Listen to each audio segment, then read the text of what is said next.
Assalamualaikum warahmatullahi wabarakatuh. Salam sejahtera bagi kita semua.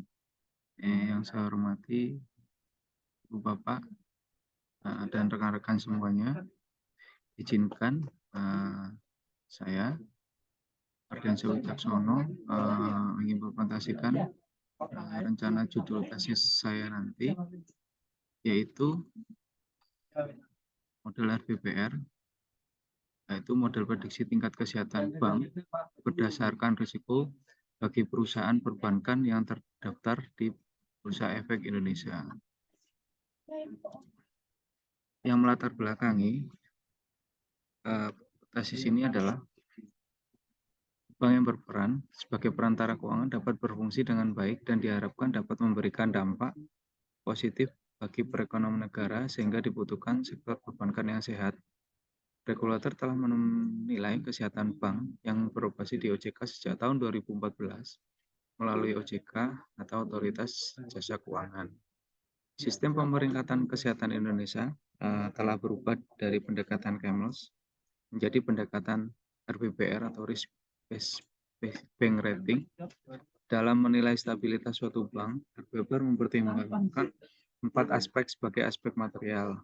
Dapat dilihat di monitor tingkat kesehatan bank. 4 aspek itu, yang pertama adalah profil risiko, kemudian GCG atau tata kelola perusahaan, yang ketiga earning atau laba, keempat adalah capital atau permodalan. Dalam memprediksi tingkat kesehatan bank secara dini, diperlukan metode atau tingkat kesehatan modal prediksi solvabilitas bank telah dipelajari oleh peneliti sebelumnya. Namun hasilnya masih berbeda dan telah perubahan pendekatan untuk mengevaluasi solvabilitas perbankan Indonesia. Penelitian sebelumnya meneliti model prediksi kesehatan bank, yaitu khususnya pada Bank Pembangunan Daerah atau BPD. Kemudian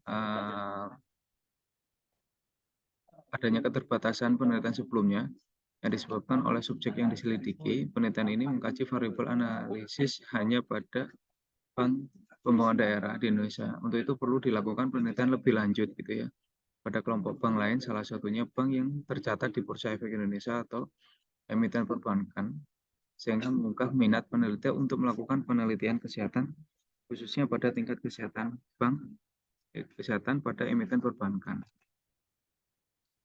Ini dari tujuan penelitian ini antara lain yang pertama adalah untuk menguji pengaruh signifikan terhadap risiko kredit, risiko pasar, risiko likuiditas, risiko operasional terhadap kesehatan emiten perbankan, kemudian menguji juga GCG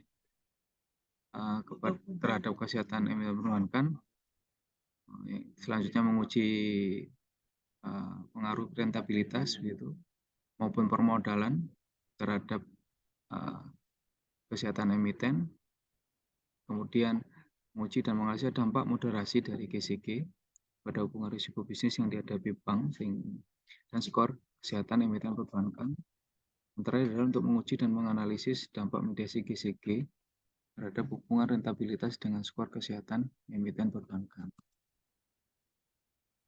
Kemudian berikut kami tampilkan kerangka pemikiran. Situ risiko kredit, risiko pasar, risiko likuiditas, operasional, GCG, earning, capital, disusun pakai X, dan Y-nya adalah kesehatan bank pada emiten perbankan. Dan GCG itu juga menjadi moderasi begitu ya. Ada risiko bisnis, ada 4 itu, risiko kredit, risiko pasar, likuiditas, dan operasional. Kemudian ini hipotesis pemikirannya. Itu H1 tadi, risiko kredit berpengaruh terhadap kesehatan. 2, risiko pasar pengaruh terhadap kesehatan emiten. H3, risiko likuiditas berpengaruh pada kesehatan. H4, risiko operasional itu berpengaruh pada kesehatan emiten. H5, GCG berpengaruh signifikan kepada kesehatan. Kemudian H6, rentabilitas pengaruh kepada kesehatan. Kemudian H7, permodalan itu juga berpengaruh pada kesehatan. Untuk H8 sampai H11 fungsi GCG menjadi moderasi gitu terhadap hubungan risiko bisnis. 12 terakhir itu GCG memediasi hubungan rentabilitas dengan skor kesehatan emiten perbankan.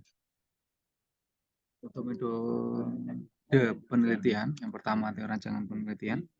Di sini ada penelitian eksploratory, yaitu bertujuan untuk menguji hipotesis tentang adanya hubungan sebab akibat antara value yang diteliti.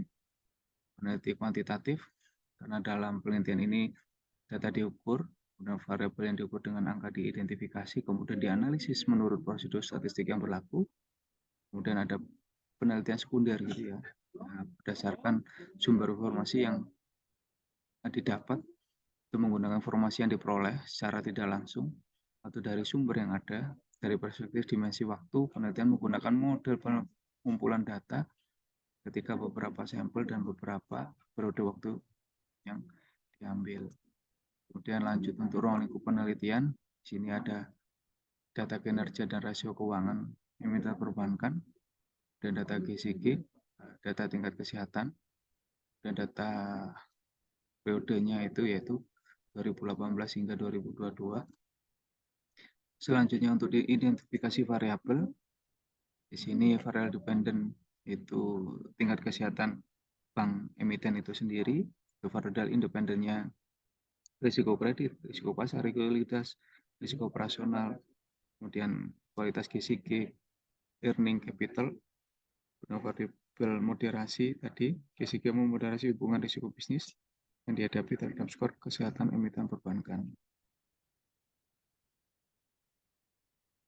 Nah, untuk definisi operasional pengukur variabel, dari tadi 4 risiko bisnis, earning capital, GCG, maupun nanti outputnya adalah skor kesehatan, dapat dilihat dalam tampilan pengertiannya. Untuk rasio JKPN, rasio NPL ini pada risiko kredit, kemudian risiko pasar menggunakan rasio IRR,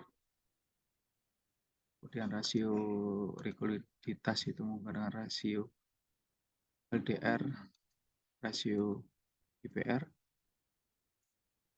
lanjut rasio LAR, dan untuk risiko operasional itu yang dibutuhkan risiko puput dan risiko FBIR.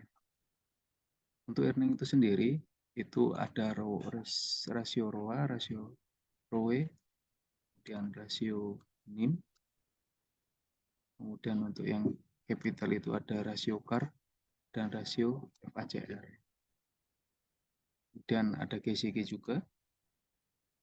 Yang terakhir adalah skor kesehatannya.